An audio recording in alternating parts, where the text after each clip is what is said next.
Hello again, and welcome. This is episode 34 of the Bishop on a Bike podcast, and in this episode, I talk with Moth storytelling and author Margot Leitman, who, if you are in New England, is our keynote presenter for our assembly, which is June 7th and 8th, 2019. If you're listening in the future, you missed it, but that's okay. Margot is a storyteller. She's got a couple of books out that I'll reference in the show notes. We talk about those. We talk about how she came into storytelling, which is a really kind of fun story. And we also explore the different ways in which storytelling is a tool that you can use in your life, in your work, in your ministry, and wherever you do. More and more storytelling is being rediscovered, if you will, as the tool for communicating. So I think you'll enjoy this episode, brought to you by the Mission Investment Fund of the ELCA. A little pause here. I give you a little update on what's happening with the Everyday Spirituality book. If you want, I have put together a kind of 10-page summary, table of contents, a sample chapter, along with the story of how this book of mine came to be. If you are interested in that, you just need to go to my website, which is bishoponabike.com. You can also go to jameshazelwood.net. Takes you to the same place. We're merging those websites. Anyway, and just sign up for the updates on the book, and I will send you that updated or that story summary and outline of the book. We're looking at August 2019 release of the book. It's coming along really well. It includes a lot of stories, which fits with this episode of the podcast. So here we go for our conversation with Margot Leitman. Started in New Jersey, you went to Ithaca, you were in theater, right? Yeah, I was a theater major at Ithaca College. I had a really wonderful experience at Ithaca College, yeah. It was a great program, but I wasn't really an actor type. I mean, I did performing and such, but my friends that were really into acting, they loved it in a way that I enjoyed the arts, but I also like dipping my toe in a lot of different aspects of the arts.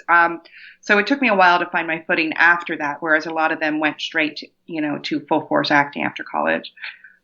So, but obviously there's roots to that for your storytelling. So when did you make the bridge to storytelling? How did that come about? I would say late 20s. Okay. After doing a lot of different forms of comedy and performing, that's when it started. And it was more, and I'm actually, when I come and speak with your group, going to talk a bit about this, but it stemmed from doing stand-up and starting to feel very anxious before my shows, like something wasn't right, and that I didn't want to do them after a certain point. And I would just get, almost like try to look for an out or a way I couldn't do the show or something. And then eventually what I started to do was just get on the show. And then instead of doing a stand-up routine, started telling one cohesive story at the beginning, middle, of an end in a stand-up show. And then that eventually translated into being able to do that on its own. Yeah. Oh, fascinating. There's a number of people that I know that it kind of started in comedy and made the migration into different things. As a side note, I think I told you I did this stand-up comedy class last fall, wow.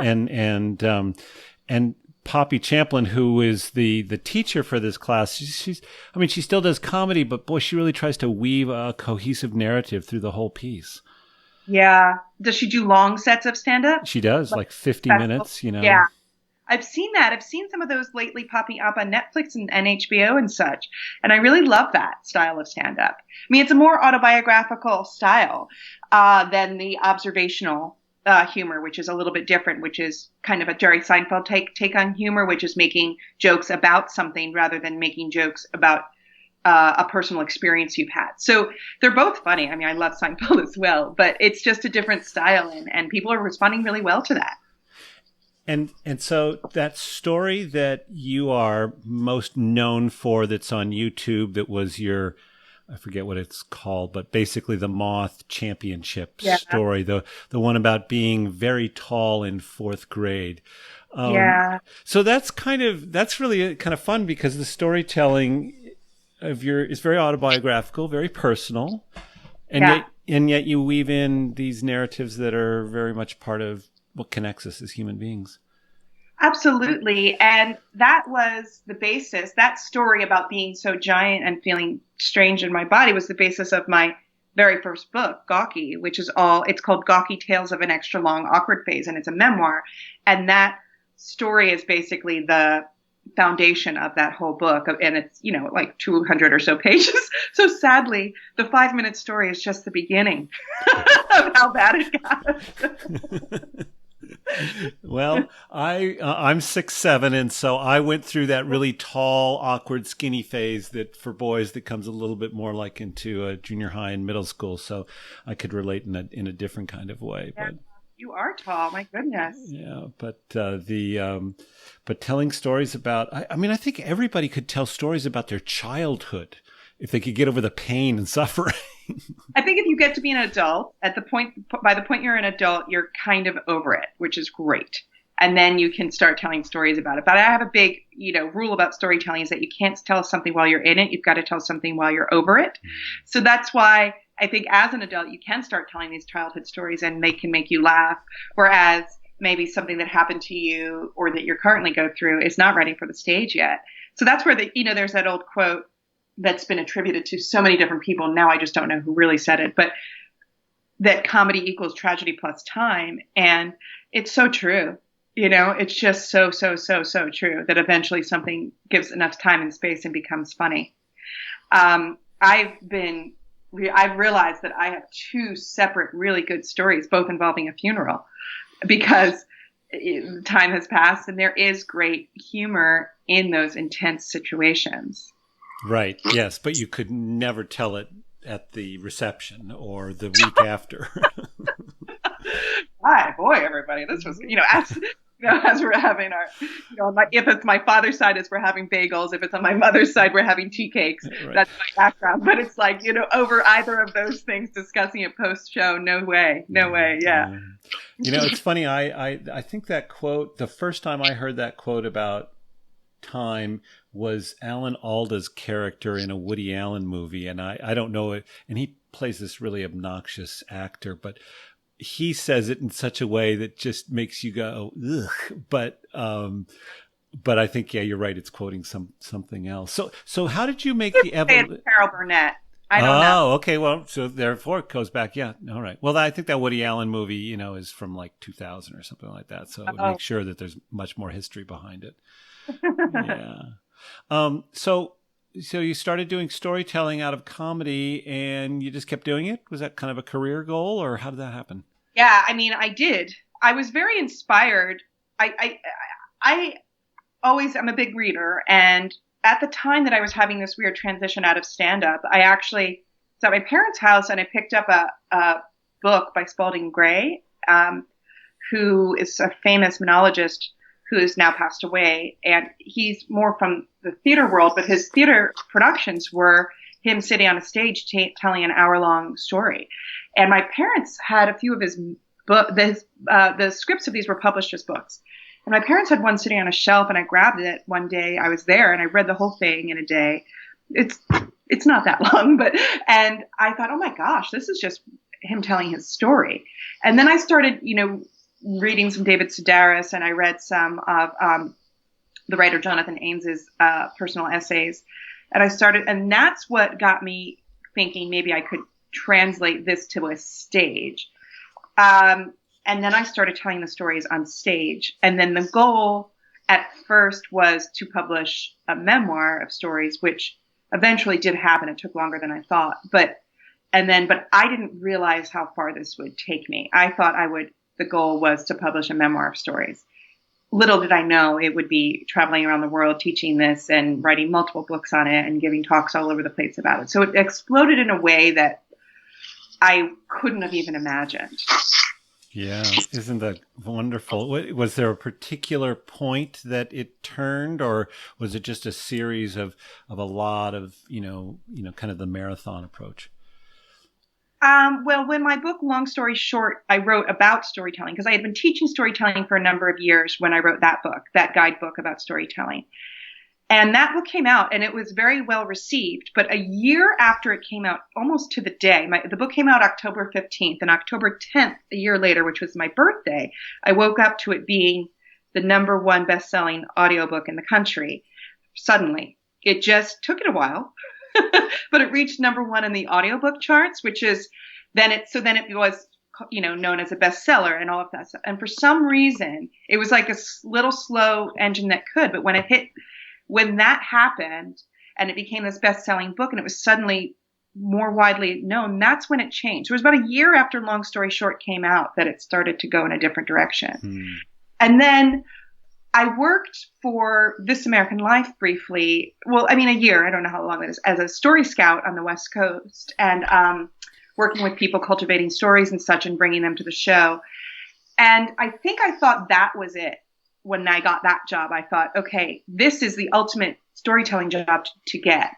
And this is probably as far as this is going to go. And then you're going to have to figure something else. I really thought like, that's about it. And then, while I think it was, and then I had my second son and I took a little time off, and then all of these opportunities started coming in that I ended up not going back to This American Life. And I ended up realizing how much I could just do this as an independent business person on my own. And I didn't even, need that other job to keep it going. And that was wild. So it's been a long thing, but I think the turn was when the book became the bestseller. Yeah.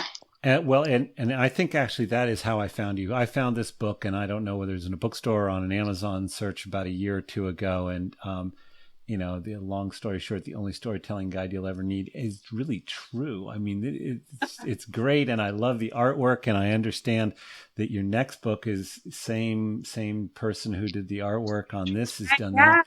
Yeah. She and a wonderful web designer, Nadia Vasquez and Joyce Wang, are together collaborating to revamp my website. That's going to all be in the same aesthetic now. And she's just a wonderful artist, and she has a great sense of humor, and she gets me. So it's been a great collaboration with her. And I hope it's ongoing for many, many years. Yeah. Because I am not a good artist.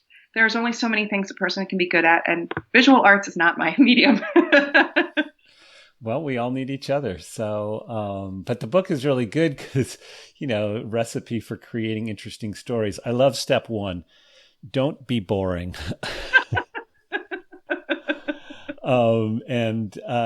Live life for the story, and don't wait for things to happen, make them happen. And when things start to get weird, dive into the crazy. I think that's one of my favorites. Yeah. Why is that?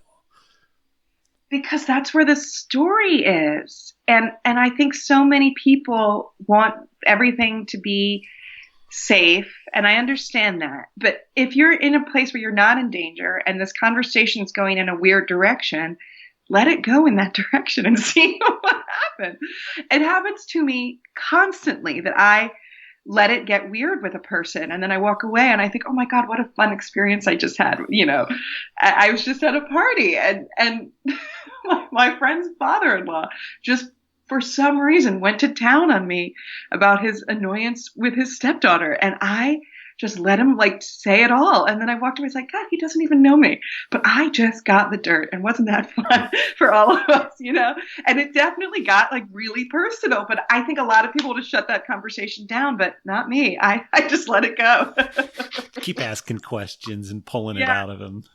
I always think there's this, one of my favorite essays by David Sedaris is, and I forget which one it's called. Do you know? Are you familiar with David Sedaris' work? Yes. Yeah. There's one where he goes in. It's in Let's Explore Diabetes with Owls, and he goes in to this taxidermy store he wants to get his husband a stuffed taxidermied owl, I believe.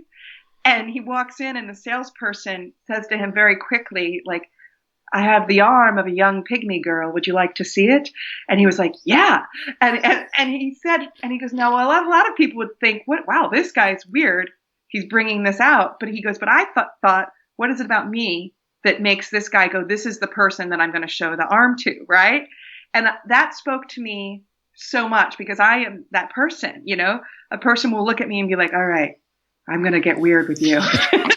So he articulates it so well in that essay, but I knew that feeling that he was talking about very, very well. Yeah.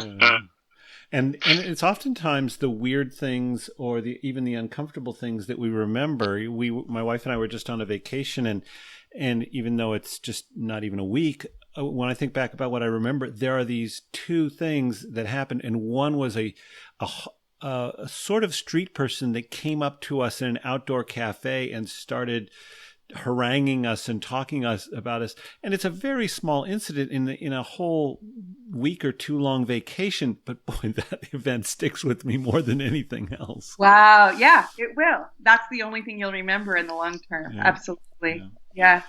It's a lot of money to spend for an engagement with a homeless person, but it's okay. It's what I remember. Yeah. So, the new book that you have coming out, when you flip through it in the center, it says, "Tell stories." Telling. Yeah, telling stories. You say it because I messed it up. Telling stories unites us because it shows us how similar we really are. Yeah. I don't have it in front of me, but that's loosely what it says. Yeah. Right. And I saw that and went, "Oh, that's it." Yeah. I mean, like I just said, with that David Sedaris story, I don't like taxidermy. I've never been to a taxidermy store, although I would go, but I've never been to one. So what united me about that story was the feeling he was saying, and I was like, wow, I'm just like him. No, I've never had this exact experience, but I am like him on the inside. And it united me with this writer, Mm-hmm. Yeah. Yeah. And so then there's these individual stories, and then there's the big story. I've been plotting my way through Joseph Campbell's Hero with 1,000 Faces again, which I read like 35 years ago, and now I'm reading it like a paragraph at a time because that's what it takes for me to kind of absorb it.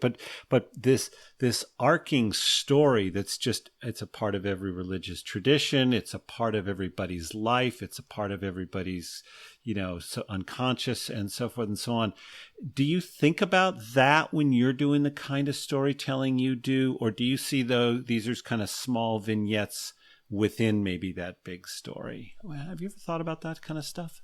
Can you clarify what you mean by big story? So, Campbell talks about the hero's journey, which is, Star Wars is the most contemporary, grabbing of that, which is basically, it's the story of somebody who's called to do something, to be a hero, the Luke Skywalker. And right. Then, he resists the call very reluctantly, but then is eventually joined by the older wise person, and then has these kind of cast of characters, not unlike in Tolkien's, Lord of the Rings, where, you've got the hobbits are kind of the unexpected helpers to make this whole thing happen.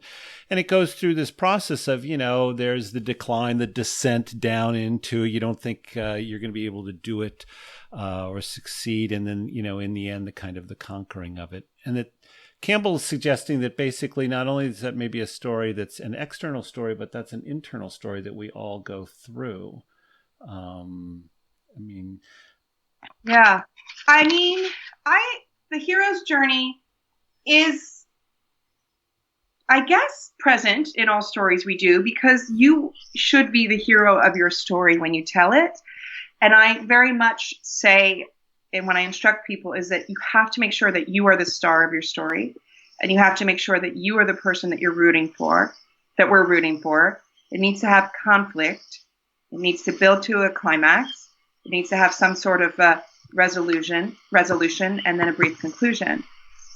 So that's the way I structure a story. So it is somewhat similar, but there's no are you being called? Are you resisting the call? All of that older wise person, no.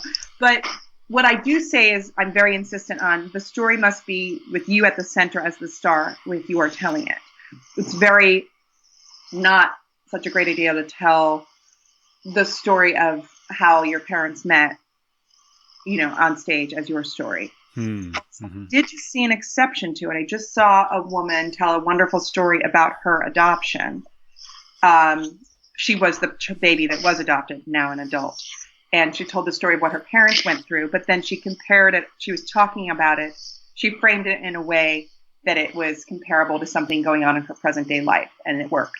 It worked really well. Mm-hmm. Yeah. So, but putting yourself at the center of the story, that's That's going to be a little different for when you talk with us, because I think a lot of, particularly pastors, are schooled in not making their message about themselves. So that's kind of an interesting thing. Why is making yourself the center of the story important in storytelling? In storytelling, because you're the person on stage telling it. So in terms of in the type of storytelling that I do, which is first person narrative storytelling, it is. If you're going into any sort of folklore storytelling, which there are many wonderful storytellers that do that, you don't.